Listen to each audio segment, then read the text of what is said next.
19শে জানুয়ারি 2026। এই দিনটি সাক্ষী থাকলো বাংলা চলচ্চিত্র জগতের এক বিশেষ মুহূর্তের।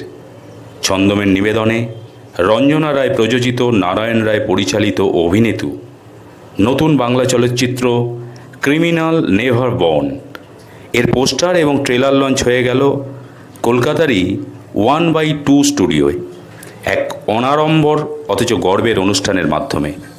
এই অনুষ্ঠানে উপস্থিত ছিলেন চলচ্চিত্রটির অভিনেতা অভিনেত্রী থেকে শুরু করে সমস্ত কলাকুশলীরা। পরিচালক নারায়ণ রায়ের এই নতুন ছবিকে অভিনন্দন জানাতে, চিয়ার্স করতে বিশেষভাবে উপস্থিত ছিলেন বাংলা তথা হিন্দি চলচ্চিত্রের জনপ্রিয় অভিনেতা অমিতাভ ভট্টাচার্য।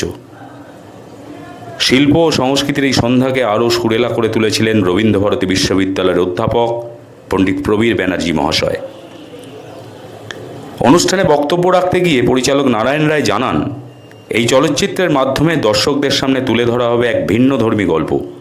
আর সব কিছু ঠিকঠাক থাকলে আগামী এপ্রিল মাসেই সারা বাংলা জুড়ে মুক্তি পেতে চলেছে ক্রিমিনাল নেভার বর্ন। এক ঝাঁক নতুন মুখ, একটি নতুন গল্প, একটি নতুন চলচ্চিত্র।